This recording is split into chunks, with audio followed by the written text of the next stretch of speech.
আমরা আসলে অভিযান করতে এসে আমরা ৩টে ফাইল এখন পর্যন্ত আমাদের হাতে এসে পৌঁছেছে। আমরা ৩টে ফাইল প্রাথমিকভাবে দেখলাম যে মোটামুটি যারা কাজ পেয়েছে অপোজিট যে আর ২ জন আরএফকিউর মোটামুটি একই, স্বামী স্ত্রী ২টা দরদাতা প্রতিষ্ঠান কাছাকাছি দর দাখিল করেছেন।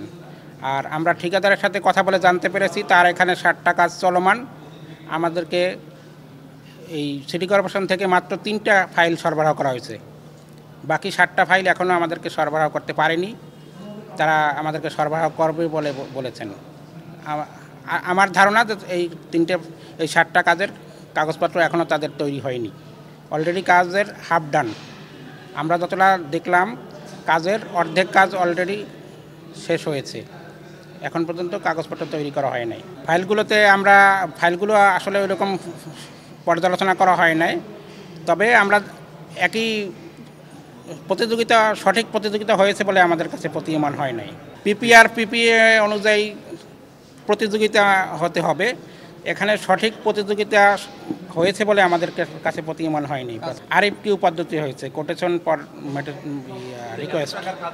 আরএফকিউ হতে পারবে, এমার্জেন্সি প্রয়োজনে আরএফকিউ হতে পারবে। আরএফকিউ একটা মেথড, কিন্তু কাজগুলো সেক্ষেত্রে যথেষ্ট প্রতিযোগিতা থাকতে হবে, কিন্তু এখানে প্রতিযোগিতা হয়েছে বলে আমাদের কাছে প্রাথমিকভাবে প্রতীয়মান হয় নাই। কাজগুলো 3টে ঠিকাদার, আমরা যে কাজ 3টা পেয়েছি, একটা পেয়েছে ফরিদা ইয়াসমিন, আর একটা পেয়েছে মাইশা এন্টারপ্রাইজ, আর একটা পেয়েছে নবিজান শেখ।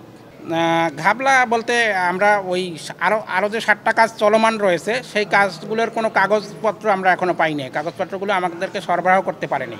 যে আমাদেরকে কাগজ দেওয়ার জন্য অনেক দীর্ঘক্ষণ সময় অপেক্ষা করানোর পরে আমাদের কাছে 3টা ফাইল সরবরাহ করেছেন, বাকি ৬০টা ফাইল আমাদের কাছে এখনও সরবরাহ করেননি। এখন আমরা এই সমস্ত কাজগুলি বাস্তবায়ন করতে গিয়ে প্রায়োরিটিস দিয়ে পর্যায়ক্রমে আমরা আরএফকিউ পিপিআর গাইডলাইন ফলো করে আরএফকিউ মেথডে আমরা কাজগুলি বাস্তবায়ন করেছি। কিছু কাজ বাস্তবায়ন হয়েছে, তিনটি বাস্তবায়িত কাজের নথিপত্র ওনাদেরকে দিয়েছি। এটার বাজেট হচ্ছে ৯ লক্ষ টাকা একটা, ৫ লক্ষ টাকা, ৫ লক্ষ টাকা কাছাকাছি, কম বেশি, আমি এক্স্যাক্ট ফিগারটা আমি করতে পারছি না। তাহলে এই অ্যামাউন্টের কাজটা বাস্তবায়ন হয়েছে, তাহলে ৯ আর ১০ প্রায় ২০ লাখ টাকার কাছাকাছি আমরা পরিশোধ করেছি নিজস্ব পর্যায়ক্রমে। আর বাকি কয়েকটি কাজ চলছে, আমাদের প্রশাসক মহোদয়ের বসার জায়গা নাই। স্যার এসে এখানে ভিজিট করেছেন, দেখেছেন, এবং নির্দেশনা পরামর্শ মতে আমরা পিপিআর গাইডলাইন অনুযায়ী আরেকটি পদক্ষেপ নিয়েছি। সেটি গতকালকেও মিটিং সম্পন্ন হয়েছে। মিটিং মাইনসটাও আপনারা জানেন যে আমাদের 3 সদস্য বিশিষ্ট কমিটি থাকে, সেগুলোর ব্যাখ্যা হচ্ছে আমরা তো গাইডলাইন মেনে করছি। আমরা 3টি ঠিকাদারি প্রতিষ্ঠানের কাছ থেকে কোটেশন সংগ্রহ করেছি, 3টি কোটেশন সংগ্রহ করে ইভ্যালুয়েশন হয়েছে, যথাযথভাবে ইভ্যালুয়েশন সম্পন্ন হয়েছে। মিটিং মাইনসে বহি সদস্য থাকে, এই বহি সদস্যের আমরা স্বাক্ষর সংগ্রহ করে এইগুলো আমরা সরবরাহ করে দিব।